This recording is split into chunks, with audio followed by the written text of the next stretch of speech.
ചെയ്യാൻ വേണ്ടി company organise ചെയ്തൊരു പ്രോഗ്രാമിന് വേണ്ടി വരികയാണ് ടൗൺ ഹാൾ. അന്നൊക്കെ ടൗൺ ഹാൾ എന്ന് പറഞ്ഞാൽ സ്റ്റാർട്ട് 50 എബോ മാത്രമേ ഹാളിലേക്ക് എൻട്രി ഉള്ളൂ. പക്ഷേ ഈ പയ്യൻ ഫസ്റ്റ് ഇയർ ആണ്. ഫസ്റ്റ് ഇയർ നമുക്ക് സ്വാഭാവികമായിട്ടും നമുക്ക് ചില നീക്കുപോക്കുകളൊക്കെ പ്ലാൻ ചെയ്യാം.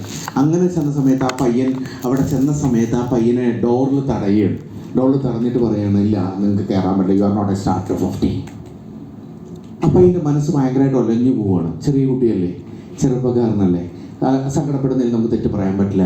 അവൻ തിരിച്ച് അവൻ്റെ റിസപ്ഷനിൽ വന്നിരുന്നു. അപ്പോൾ അവൻ അപ്ലയൻസ് കണ്ട സമയത്ത് അവർക്കും അത് സങ്കടമായി. കാരണം എന്താണെന്ന് വെച്ചാൽ ഇത്രയും ചെറിയൊരു ഒരു യുവാവിനെ അവനെ ഇങ്ങനെയുള്ള ഒരു തുടക്കത്തിൽ തന്നെ ഇങ്ങനെയൊക്കെ ഉള്ള സംഭവങ്ങൾ മതി ഒരാൾ ഈ ബിസിനസ് നിർത്തി പോകാൻ അല്ലേ. സ്വാഭാവികമായിട്ട് ഇതൊന്നും വേണ്ട, ചിരിക്കണ്ട എന്ന് മറ്റൊരു വണ്ടി ബിസിനസ് എന്തുകൊണ്ടൊക്കെയാണ് സാർ എന്നോട് ചിരിച്ചില്ല, ചായ കുടിക്കാൻ പോയപ്പോൾ വിളിച്ചില്ല, ഫോട്ടോയ്ക്ക് കൂടെ നിന്നില്ല, ഇതൊക്കെ മതി ആൾക്കാർക്ക് ബിസിനസ് നിർത്താൻ. അപ്പോൾ ഇത്രയും വലിയൊരു ഇൻസൾട്ട് ഉണ്ടായിട്ട് ആ പയ്യൻ റിസപ്ഷനിൽ പോയിരിക്കുമ്പോൾ ലീഡേഴ്സിനൊക്കെ ടെൻഷനായി, ഈ പയ്യനായിട്ട് നിർത്തി പോവോ, കാരണം ഇതോടുകൂടി നമുക്കൊരു ലീഡർ നഷ്ടപ്പെടും, ഒരു ഡിസ്ട്രിബ്യൂട്ടർ നഷ്ടപ്പെടും. ലീഡേഴ്സ് കമ്പനിയിൽ സംസാരിച്ചിട്ട് അവരോട് പറയുകയാണ് കയറ്റാനുള്ള പെർമിഷൻ എടുക്കുക. എന്നിട്ട് ലീഡേഴ്സ് കൂടി ഈ പയ്യനോട് പറഞ്ഞു കയറാൻ പറഞ്ഞിട്ടുണ്ട്, കയറിക്കൊള്ളാൻ പറഞ്ഞിട്ടുണ്ട്.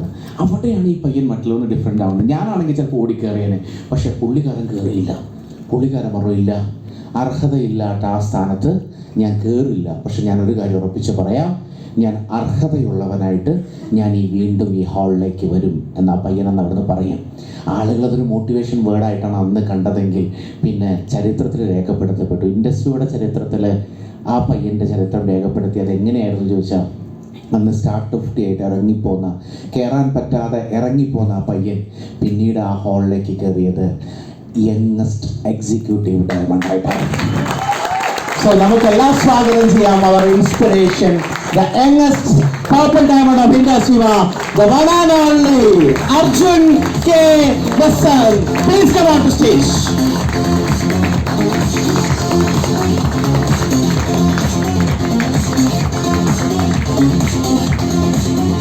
ഈ കയ്യടി മതിയോ? ഇൻസൾട്ടാണ് മുരളി ഏറ്റവും വലിയ So, respected mentor Sujit Khan sir, Executive White Diamond Omchi, Purple Diamond Manikandan sir, Executive Diamond Ramon sir, other leaders, associates and dear friends. Good evening.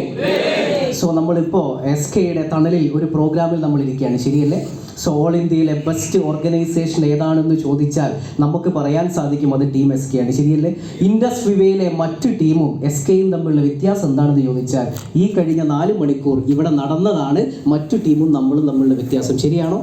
ഇതേപോലെ ഒരുപാട് ചാൻസുകൾ എനിക്ക് കിട്ടി എൻ്റെ ചെറിയ പ്രായത്തിൽ. അതുകൊണ്ട് എനിക്ക് റിയലൈസ് ചെയ്യാൻ പറ്റി.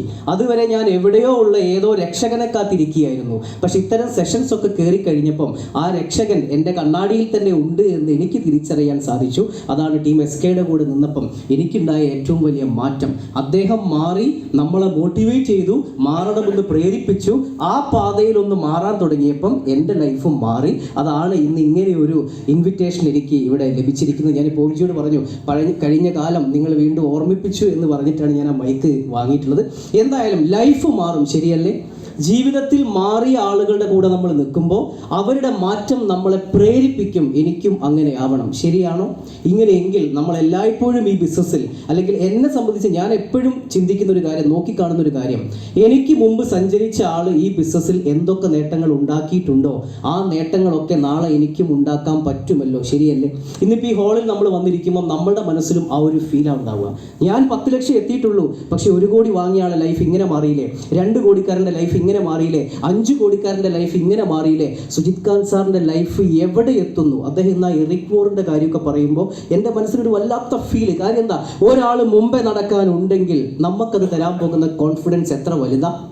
ഇതൊന്ന് നമ്മൾ തിരിച്ചറിഞ്ഞാൽ തന്നെ ഈ ബിസിനസ്സിൽ വലിയ മാറ്റം നമുക്ക് ഉണ്ടാക്കാൻ പറ്റും. അത് സുജിത് സാർ ഓരോ സ്റ്റേജിലും പറയാറുണ്ട്, കൗണ്ട് യുവർ ബ്ലെസ്സിങ്സ്. 2025 ഞാൻ യഥാർത്ഥത്തിൽ അത് വിശകലനം ചെയ്യേണ്ട, അല്ലെങ്കിൽ അത് ചിന്തിച്ചേ പറ്റൂ എന്നുള്ള സാഹചര്യം എൻ്റെ മുമ്പിൽ ഒരുപാട് ചലഞ്ചസ് ആയിട്ട് വന്ന വർഷമാണ് 2025. സുജിത് ഖാൻ സാറിനോളം ഇല്ലെങ്കിലും എൻ്റെ A ടെർമിനേറ്റ് ചെയ്യപ്പെട്ടു, B ടെർമിനേറ്റ് ചെയ്യപ്പെട്ടു, വലിയ വാഗ്ദാനങ്ങൾ, വലിയ രീതിയിലുള്ള മാനസിക സംഘർഷങ്ങൾ ഏൽപ്പിക്കുന്ന അവസ്ഥയൊക്കെ ഉണ്ടായി.